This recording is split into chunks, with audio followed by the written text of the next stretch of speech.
Hai, assalamualaikum teman-temanku. Saya di sini perwakilan dari kelompok 1 akan menjelaskan materi tentang kegagalan perusahaan. Pengertian dari kegagalan perusahaan adalah keadaan di mana suatu perusahaan tidak mampu lagi untuk memenuhi kewajiban lancarnya. Kondisi ini biasanya diindikasikan dengan menganalisis laporan keuangan secara cermat dengan menganalisis rasio keuangan. Selanjutnya yaitu kegagalan. Kegagalan dibagi menjadi dua. Yang pertama, kegagalan ekonomi, dan yang kedua, kegagalan keuangan. Kegagalan ekonomi merupakan keadaan di mana suatu perusahaan kehilangan uang atau pendapatan. Perusahaan tidak mampu menutupi biayanya sendiri. Ini berarti tingkat labanya lebih kecil dari biaya modal atau nilai sekarang dari arus kas perusahaan lebih kecil dari kewajiban. Sedangkan kegagalan keuangan memiliki makna kesulitan dana, baik dalam pengertian kas atau dalam pengertian modal kerja. Sebagai aset liability, manajemen sangat berperan dalam pengaturan untuk menjaga agar tidak terkena kegagalan keuangan tersebut. Selanjutnya yaitu penyebab kegagalan perusahaan. Penyebab kegagalan perusahaan tersebut yaitu memiliki dua faktor. Yang pertama faktor internal dan faktor eksternal.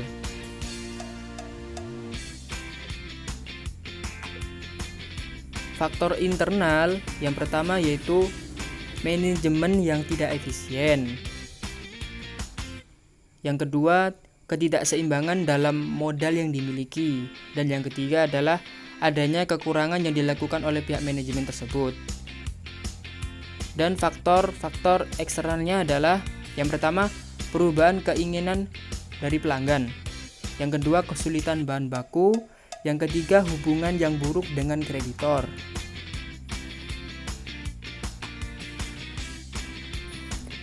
Oke, next. Menurut artikel yang diunggah dari kompas.com, ada 3 faktor utama penyebab dari kegagalan berbisnis.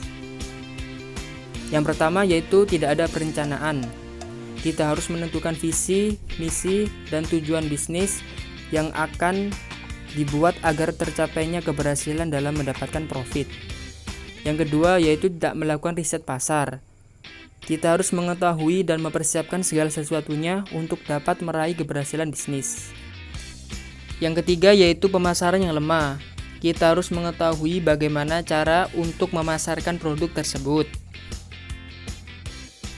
Selanjutnya yaitu langkah-langkah yang harus diambil jika mengalami kegagalan dalam suatu perusahaan. Langkah pertama yaitu menyadari kegagalan. Perusahaan tidak bisa mengambil langkah berikutnya. Banyak tanda-tanda yang menyertai banyaknya kegagalan. Antara lain dari hasil penilaian kerja yang buruk. Langkah yang kedua yaitu evaluasi segera. Mengevaluasi kesalahan apa yang telah dilakukan seperti kegiatan sebelumnya dan menganalisa kegiatan yang terjadi. Selanjutnya yaitu cepat koreksi dan lakukan perubahan. Hasil evaluasi bisa digunakan untuk mempelajari dan menentukan tindakan koreksi yang harus dilakukan serta perubahan yang perlu diciptakan untuk bangkit. Langkah keempat yaitu lakukan konsolidasi.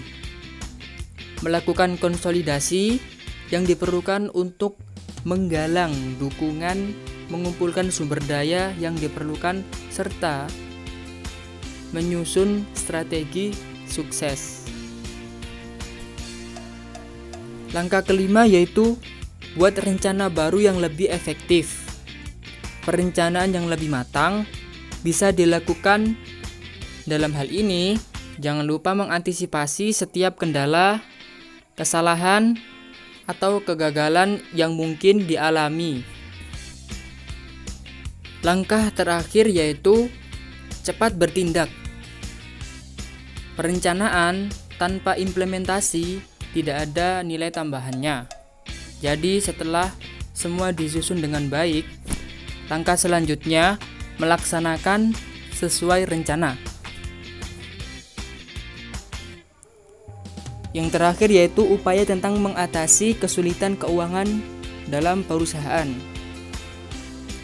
Upaya mengatasi kesulitan keuangan perusahaan yaitu dibagi menjadi 5. Yang pertama, cek kondisi keuangan. Yang kedua, perbaiki cash in. Yang ketiga, perbaikan cash out. Yang keempat, kontrol investasi. Yang kelima, yaitu kembangkan kemitraan. Dengan begitu, kita harus bijak dalam memilih langkah-langkah apa yang harus kita ambil dalam mengatasi kesulitan keuangan di perusahaan kita.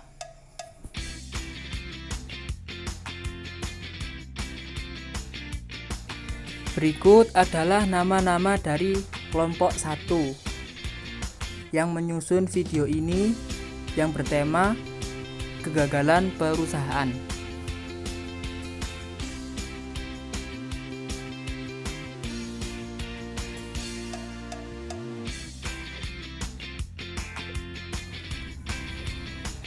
Saya perwakilan dari kelompok 1. Jika ada salah-salah kata, mohon dimaafkan. Sekian dan terima kasih. Wassalamualaikum warahmatullahi wabarakatuh.